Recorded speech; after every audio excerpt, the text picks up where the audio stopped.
Hey everybody, welcome back to my channel. Be sure to like, comment, and subscribe on this. If you like this kind of content, keep watching for more. So we're just gonna jump into it. Today we are doing a braided feed-in ponytail style on my client. We are starting out with the foundational braid, which would be the one in the center. This is gonna pretty much place where everything is going up to in that ponytail. So I added a couple pieces of feed-in hair. I didn't add any of the curly hairs because I felt like I didn't need to. On this one, it's kind of going to be in the center, so you're not going to really see it anyway.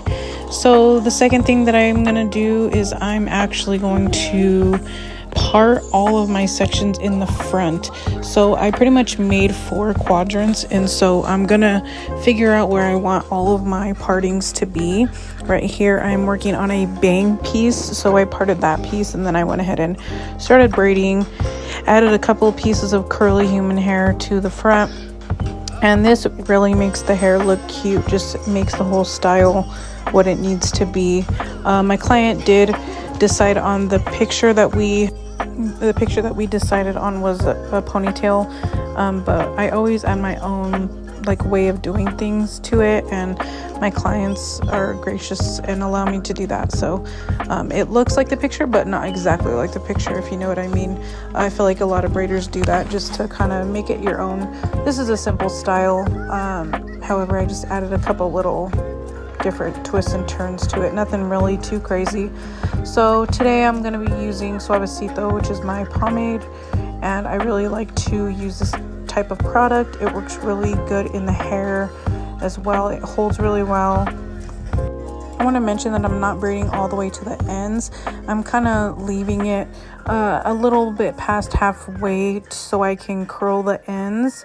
After this, my client actually decided she didn't want it curled, and she was okay with just dipping the ends and leaving it straight at the ends.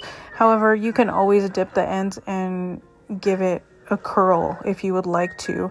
That's part of your maintenance, and so that's why we leave a little bit of hair at the end, so you're able to leave it straight, or you can curl it, and that's your choice.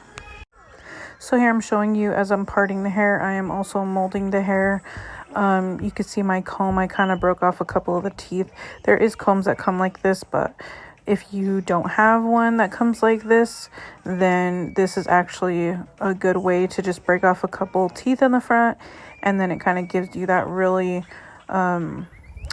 parted comb so that you can create those parts really good without pulling other sections of the hair into it. So after we're done molding, we're going to go ahead and start braiding.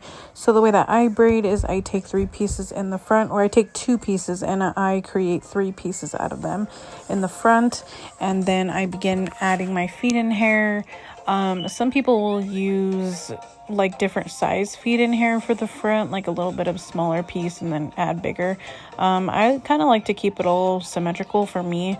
So I do braid a couple times before I add my first piece of hair, just so it doesn't look bulky in the front. And then I just continue to braid in and add that feed-in hair. Now I'm not adding any of the curly pieces to the front, to the top. I'm only going to add it to the end, so it gives it that ponytail vibe, and then the ends will have a couple pieces of that curly hair. You can add as much or as little as you want, but my client in particular, her mom likes her hair to be very minimalistic and very just simple and easy for her. So this was just a quick, simple style that we did for her today.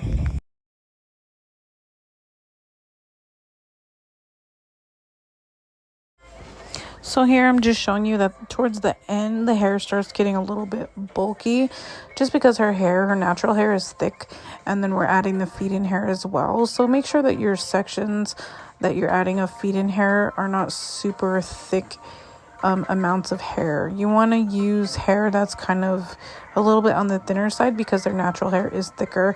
And then I guess towards the end you could add a little bit thicker if you want, but like I said earlier in the video, I like to keep the hair kind of the same size for me, and then just keep braiding all the way down. But I do not add a piece of feed-in hair per every time I braid. It really just depends, and you can kind of see in the braid when you're going to need to add more. So it's really just a preference of how you want it to look and how much hair you're going to be adding per braid.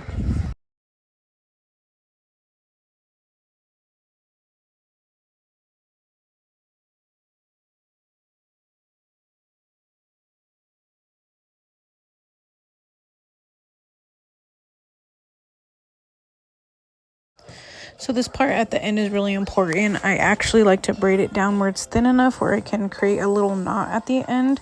So this way her hair will stay and I don't have to add a rubber band. So in the back, it was important to me to pre-part both sections so I can make sure that everything was even and symmetrical in the way that I wanted it to go.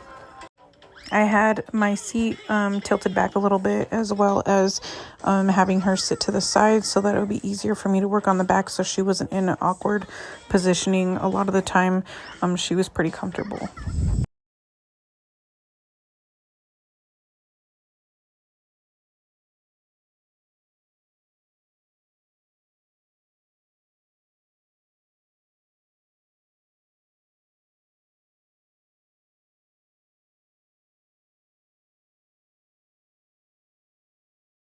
So if you're enjoying this video so far, go ahead and give me a thumbs up, hit the notification bell so you get notified of all my new videos. I have a lot coming out. I've been trying to do a lot of tutorials for you. And also, if you guys have any tips and tricks for me, if you've been braiding for a long time, I'd love to hear in the comments. Somebody commented on my reel that I did on this tutorial and said to add hair only to the ends of the hair, so that it wouldn't look so bulky. I didn't feel like these braids looked bulky, but I guess she's seen something that I didn't. But also at the same time, I just love comments and I love feedback from people who maybe can do a little bit better than me, and I totally appreciate that. So leave a comment down below if you have anything that you would suggest that I did differently or something that you would do. I love the feedback, guys. So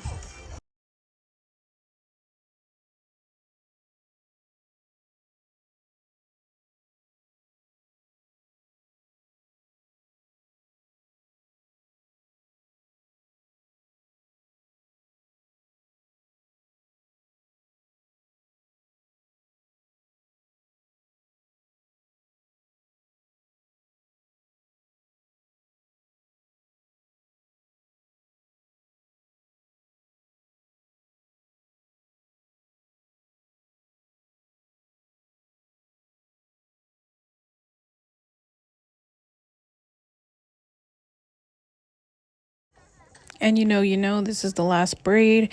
We've been on her hair for about 3 to 4 hours at this point, and so we were both ready to be done with this style. I went ahead and added some mousse as well as some freeze spray, and then just a little bit of oil in her scalp. And then, of course, we dip the ends. This would be the part where you would go ahead and grab them perm rods and just wrap the ends to make them curly. But she requested to keep her hair straight. So we just dip the ends.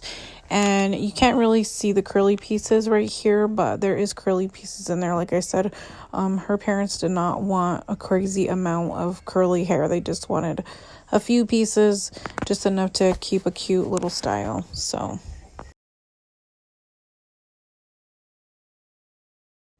and my client looks so pretty when her braids were done. She feels so confident with herself. I always nitpick myself, and I always feel like I see things that could be done better for the next time. And I feel like that's any person that does hair in any kind of service industry. There's always things that can be worked on. So I really like the way this came out, actually. Go ahead and leave a comment what you think, and be sure to subscribe and like this video.